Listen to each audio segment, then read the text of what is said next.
ప్రభు అయిన యేసుక్రీస్తు నామములో మీకు సమాధానం కలుగునుగాక. షలోం. ఈ ఉదయకాల సమయం కొరకు యెషయా గ్రంథము 62వ అధ్యాయము 8వ వచనము. నీవు ప్రయాసపడి తీసిన ద్రాక్షారసమును అన్యులు తాగరు. దేవుని నామానికి స్తోత్రం కలుగునుగాక. ఈ వాక్యం మనకి సూటిగా ఏం తెలియజేస్తుందంటే, మీ కష్టార్జితము. ఇశ్రాయేలీలు అధికంగా వారు ఏ మంచి శుభకార్యం చేసినా కూడా ఏం చేస్తూ ఉంటారు అంటే, ద్రాక్షారసాన్ని వారు అందించడం అనేది ఆనవాయితీ. పెళ్ళిళ్ళలో కూడా మీరు గమనించినట్లయితే ద్రాక్షారసాన్ని అందిస్తూ ఉంటారు.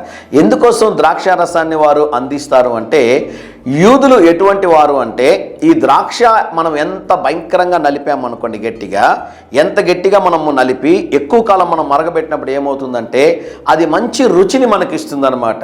ఇది ఏం తెలియజేస్తుంది అంటే, వారి యొక్క సాంప్రదాయ ప్రకారంగా, యూద సాంప్రదాయ ప్రకారంగా ద్రాక్ష చెట్లను మీరు లేకుంటే ఆ పండుని మీరు ఎంత నలగొట్టి నాశనం చేయాలనుకుంటారో, మేము ఇంకా అంత మధురంగా తయారవుతాము అని దాని అర్థం అన్నమాట. కనుక ద్రాక్ష రసం తాగుతూ ఉంటారు. ఈరోజు వాక్యం యొక్క కంటెంట్ ఏంటని మనం ఆలోచన చేసినట్లయితే జాగ్రత్తగా గమనించండి ప్రియులారా. నీ కష్టార్జితము, నీ చేతి పని, నీవు కష్టపడి సంపాదించినటువంటి నీ డబ్బులు వడ్డీలకు వెళ్ళిపోతా ఉన్నాయా?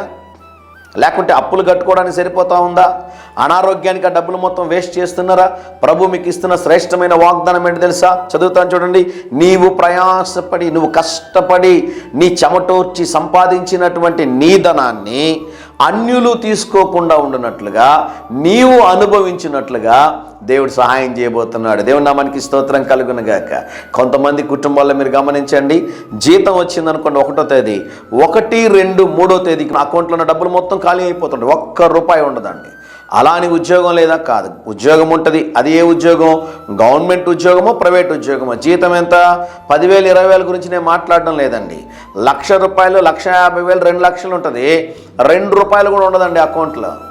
మీకు సీక్రెట్ చెప్పమంటారా? 10,000, 20,000 సంపాదించుకునే వారి దగ్గర ఎప్పుడు కూడా ఏముంటుంది తెలుసానండి? వారి డబ్బులు చేర్చి పెట్టుకున్నటువంటి ధనము బ్యాలెన్స్ ఉంటుంది. కానీ కోట్ల రూపాయలు, లక్షల రూపాయలు సంపాదించే వాళ్ళ దగ్గర ₹1 ఉండదండి. ప్రభు ఈ సమయంలో మీకు ఇస్తున్న శ్రేష్టమైన వాగ్దానము, నీ కష్టార్జితము నీవు అనుభవించదు అన్న వాగ్దానాన్ని దేవుడు ఈ సంవత్సరం, ఈ నెల నీ జీవితంలో స్థిరపరచునుగాక. ధైర్యంగా ఈ దినాన్ని ఎదుర్కోండి. దేవుని సన్నిధి మీకు తోడుగా వచ్చునుగాక. ప్రియ పరలోకపు తండ్రి, మా ప్రియులు కష్టపడి సంపాదిస్తున్న ధనాన్ని అనుభవించలేకపోతున్నారు ప్రభు. దొంగ మరి దాన్ని దొంగిలిస్తూ ఉండగా ప్రభు, అది అన్యుల పాలు కాకుండానట్లుగా ప్రభు, ఆ ధనమును వారు అనుభవించినట్లుగా మీరు కృప దయచేయమని యేసు నామములో ప్రార్థిస్తున్నాము తండ్రి. ఆమేన్, ఆమేన్.